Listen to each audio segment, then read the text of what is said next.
선생님, 아이를 많이 사랑해주고 사랑을 표현해주는 것만큼이나 중요한 게 바로 훈육이죠. 그쵸. 그래서 오늘은 이 훈육에 대해서 알아보겠습니다. 저번에 선생님께서 말씀하셨듯이 애들을 너무 오냐오냐 키우고 이제 훈육을 너무 안 하게 되면은 자기 조절력도 떨어지고 자절 내성도 기를 수가 없기 때문에 안 된다라고 말씀을 해주셨잖아요. 네. 근데 이제 그거는 알겠는데 너무 훈육이 어려워요, 사실. 어떻게 해야 되지? 라는 생각이 좀 많이 들어요. 마음이 불편해지니까. 그렇죠. 그죠? 어쨌든 부정적인 내용이 조금 더 많을 것 같아서 네. 이게 조금 어떻게 해야 될지 갈피를 좀 못 잡을 때가 있어요. 네. 선생님도 이제 31개월 네. 저희 아들 키우고 있잖아요. 네, 네. 한창 훈육할 때잖아요. 장난 아니다. 쉬워요? 쉽지 않죠. 그래서 우리 아들은 정말 자기 주장이 센데, 그래서 제가 며칠 전에 휴가를 갔을 때 그 호텔에서 거의 한 대여섯 번은 들어 누웠어요, 애가. 훈육은 절대 쉬운 건 아니죠. 근데 이제 전문가이신 박쌤도 이렇게 어려운데 일반 사람은 오죽 어렵겠어요. 네. 오늘 제가 알려드릴 텐데, 그 전에 부모님께서 명심하셔야 될 것이 있습니다. 훈육을 한다고 해서 아이가 바로 말을 들을 것이라는 생각. 훈육은 아이가 자라나서 독립하고 스스로가 이성적으로 판단을 하고 앞가림을 할 때까지 지속적으로 해야 되는 게 교육이고 훈육이죠. 그래서 한 번에 수정을 하겠다, 한 번에 고치겠다, 이런 마음은 이건 이제 부모님의 판타지죠. 만약에 내가 한마디 딱 했는데 애가 바로 그대로 말을 듣는다?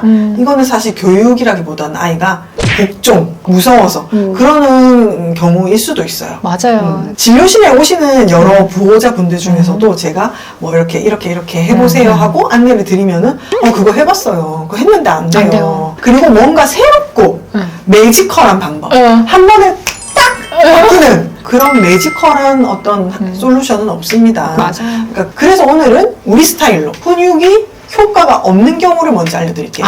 이렇게 하면 안 되는 경우. 네, 효과가 없는 훈육의 특징 5가지.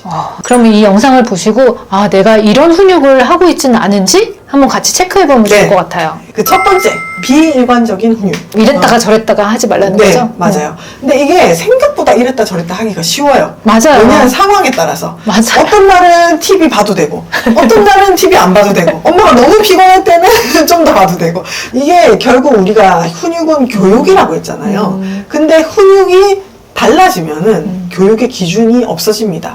그러면 아이는 어떤 거를 기준으로 따라가야 될지를 몰라요. 헷갈려하죠, 아이들이. 그래서 훈육을 해야 되겠다. 내가 이 아이에게 이 부분은 꼭 가르쳐야 되겠다. 결심을 하는 부분은 일관적으로 가지고 가시는 것이 중요합니다.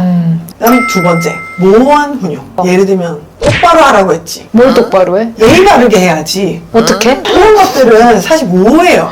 그래서 효과가 떨어질 수가 있어요. 이제 이럴 때는 허리를 세우고 앉아. 세 숟가락 더 먹어. 뭐 약간 이렇게. 맞아요. 그렇게. 모호하면은 어떻게 해야 될지 몰라요. 부모도 내가 뭘 가르치고 있는지 잘 헷갈릴 수가 있죠. 그렇겠네요. 네. 세 번째, 공포스러운 훈육.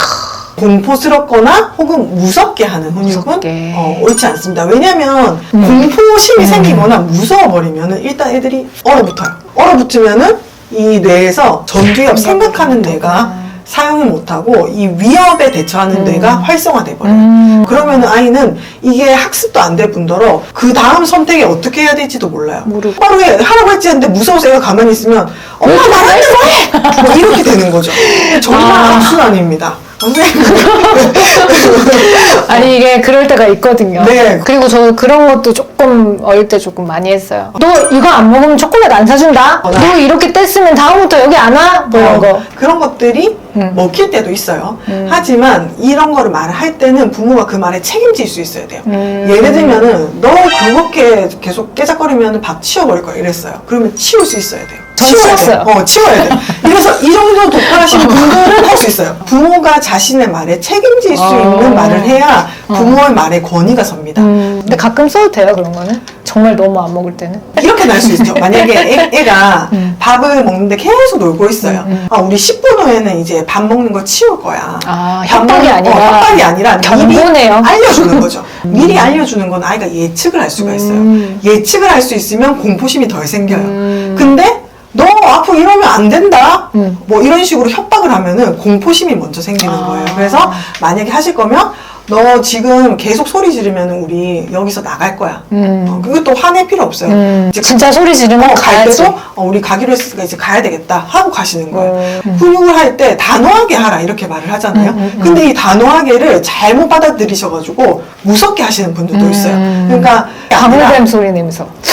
장난감 던지는 거 아니야? 뭐 이 정도면 하면 되는데 장난감 던지는 거 아니라 그랬지? 뭐 이런 식으로 목소리를 완전히 바뀌어서 말한다든지 그러면은 애가 무서울 수가 있어요. 공포 이제. 그래서 그럴 때도 이제 우리 아이의 반응을 보면서 조금 조절해 주시는 게 필요해요. 네. 네 번째, 감정적인 훈육. 감정. 앞에 거하고 약간 연결되는 건데 부모가 흥분했을 때는 아무것도 가르칠 수가 없습니다.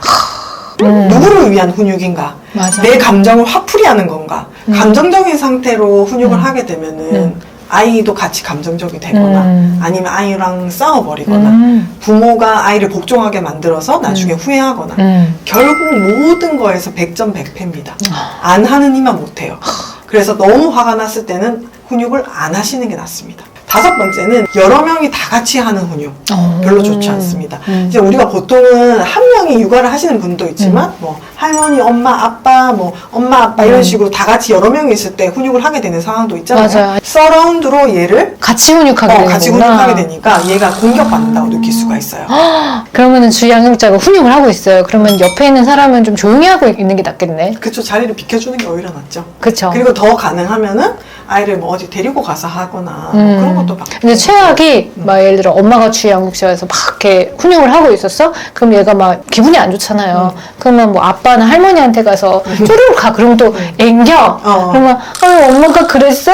이런 거 하면 안 되죠. 그러시는 분이 있나요? 아유 엄마가 또 혼냈어요. 이러면서도 이제 엄마를 좀 약간 나쁜 사람으로 그러면 안 본다든지 되죠. 훈육의 효과가 떨어지는 훈육의 거잖아요. 효과도 떨어지지만 가족 간에도 별로 좋지 않죠. 가족 간에 위계질서도 떨어지고. 그걸 또 위로한다고 생각을 하시거든요. 근데 또 아이가 이제 상처를 그렇다고 받았다고. 아이가 왔는데 너 엄마랑 혼나고 있잖아 뭐 그래서 내칠 필요는 없지만 그렇게 엄마를 비난하는 말, 훈육하는 당사자를 비난하는 말은 옳지가 않죠. 만약에 엄마 아빠가 어떤 훈육에 대해서 일치하지 않을 수도 있잖아요. 그 순간에. 그쵸. 그렇다고 해도 그거는 조금 이후에 끝나고 얘기해요. 두 분이서 얘기를 해야지. 그래서 저희는 이제 아이 있는 앞에서 서로 이제 얘기하지 말고. 눈치로 얘기하죠. 그래서 우리 남편한테 그만해라 이렇게. 오케이. 네. 5가지 얘기를 했어요. 훈육은 알려주는 거죠, 아이에게. 그쵸. 아이를 혼내는 것이 아닙니다.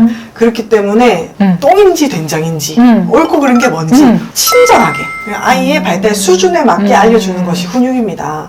우리 이 교육의 가장 대표적인 게 학교죠. 네. 한번 상상을 해보세요. 학교 선생님이 우리 애한테 막 이랬다 저랬다 하고 자기 화났을 때 막 소리 지르고 감정적으로 얘기하고. 감정적으로 얘기하고 막 훈육하다가 나가버리고 막 그렇게 해요. 교육하다가. 그러면 우리 어떻게 생각해요? 전화해야죠. 근데 왜 선생님은 안 되는 거를 우리는 하려고 하느냐? 그러니까요. 나부터 달라져야 돼요. 맞아요. 참 우리가 참 내로남불이에요. 이게 선생님은 제3자이면서 전문적이신 직업으로 우리 또 아이들을 가르치시는 부분이 있으니까 조금 더 부모하고는 다른 부분이 있어요. 그리고 부모는 내 자식이니까 조금 더 감정적이 되기는 쉽지만 가까운 사람일수록 영향력은 더 큽니다. 맞아요. 그럼 제일 가까운 사람이 부모인데 부모가 감정적으로 아이를 대처하고 비관적으로 훈육을 한다면 이 아이의 공포심이나 불안감은 선생님한테 혼나는 거에 비할 바가 못 되죠. 맞아요. 네. 부모이기 때문에 아이가 잘못된 행동을 할 때, 쟤 집에서도 저런데 밖에서도 저러면 어떡하나? 저거 버릇되면 어떡하나? 지금부터 고쳐줘야지.